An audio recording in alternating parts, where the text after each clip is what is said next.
Mji wa kwanza ni Damascus, Syria.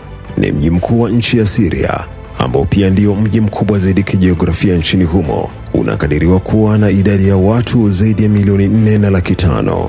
Mji huu unakadiriwa kuwepo tokea kipindi cha kati ya miaka 10,000 iliyopita hadi 8,000, hivyo kuufanya kuwa ni mji mkongwe zaidi duniani. Mji huu pia ndio kiungo muhimu zaidi cha nchi ya Syria, kwani ndio moyo wa shughuli zake zote za kiutawala, kibiashara na kitamaduni. Vivutio vikubwa vinavyofanya watalii kumiminika katika mji huo ni kushuhudia majengo ya kale yenye mvuto wa kipekee. Mji wa pili ni Athens, Ugiriki. Athens ni mji mkuu wa Ugiriki unaokadiriwa kuwa na wakazi milioni 3. Ni mji wenye watu wanaofuata imani za Kiroman, Ottoman pamoja na Byzantine. Ni mji unaoaminika kutoa wanafilosofia nguli, waandishi nguli pamoja na waigizaji nguli na wasanii wengi nguli zaidi, mambo yanayofanya mji huo kupata sifa za kipekee kabisa.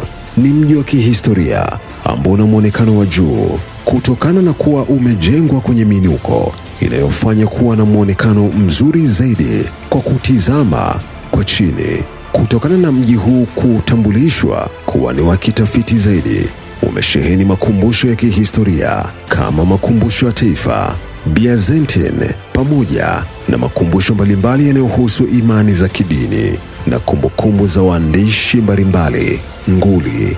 Na kama ukifanikiwa kutembelea katika mji wa Athens, basi usithubutu kutotembelea bandari ya Pyrgos ambayo ni bandari muhimu huko Mediterranean kwa karne nyingi zilizopita kutokana na eneo lake lilivyo kijiografia.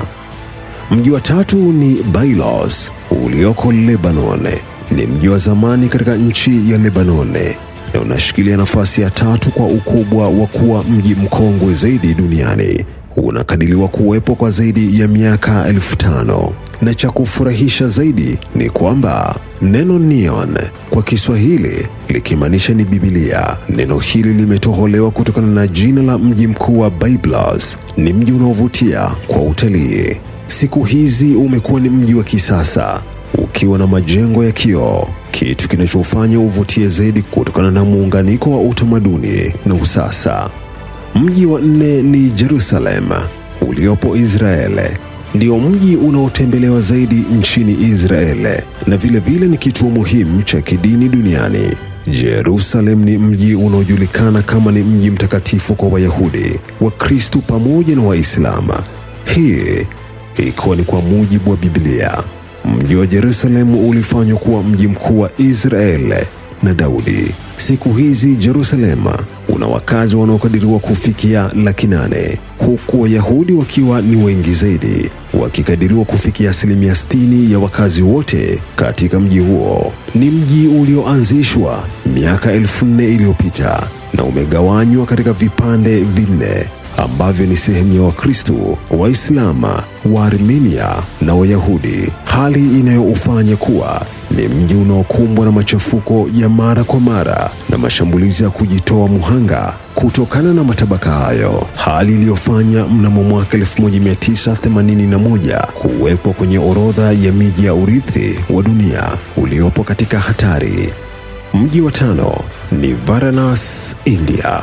Mji wa kiroho wa Varanasi unapatikana kando ya kingo za mto Ganges na umejumuishwa katika orodha ya miji ya kale zaidi duniani. Wahindi wanaamini kuwa ni mji ulioasiwa na Mungu Shiva katika karne ya 12.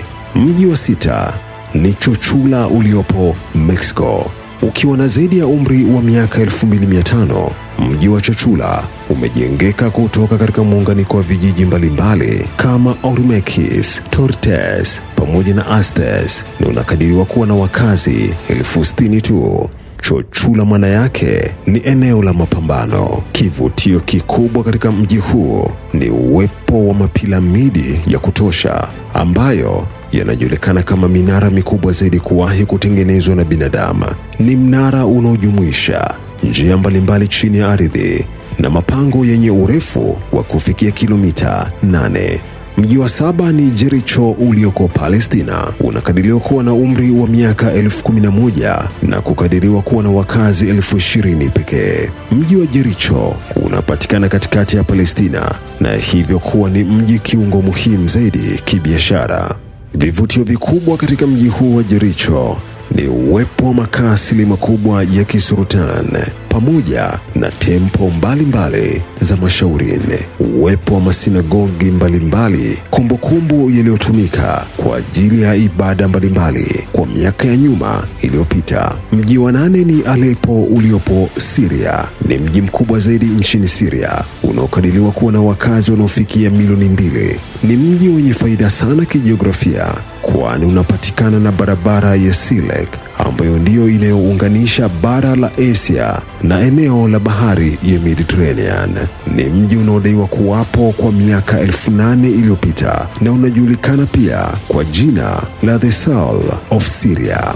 Mji wa 9 ni Plovdiv huko Bulgaria. Ni mji unaokadiriwa kuwa na umri wa miaka 4,000. Kwa karne nyingi mji wa Plovdiv umekuwa chini ya utawala mbalimbali, ingawa kiuhalisia hapo mwanzoni ulikuwa ni mji wa Thracian. Mji huu ulikuwa chini ya utawala wa Bulgaria, wa Byzantine pamoja na Ottoman, lakini mwaka 1885 ndiyo hasa mji huu ukawa rasmi sehemu ya nchi ya Bulgaria na kuwa mji wa pili kwa ukubwa nchini humo.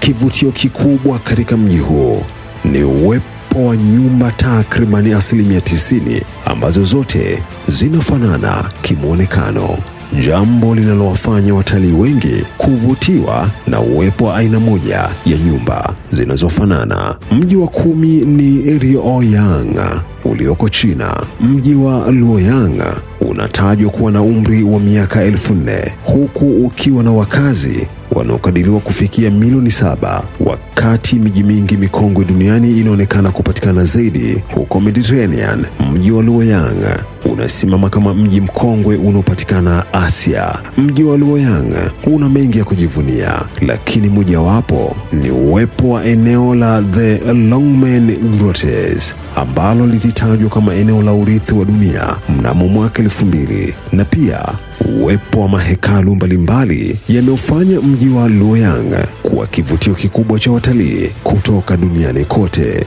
Luoyang pia ni maarufu kutokana na uwepo wa White House Temple ambayo ni tempo ya kwanza kuanzishwa nchini China. Yawezekana unajiuliza maswali mengi, Afrika hatuna miji mikongwe?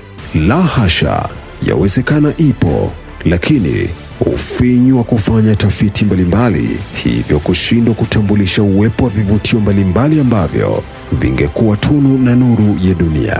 Tamati ya hekaya kwa siku ya leo. Mimi ni mwandaji na msimulizi wako Engineer George Wilson Kimini. Endelea kuifuatilia YouTube channel yetu Jembe FM TZ. Subscribe, comment, like and share.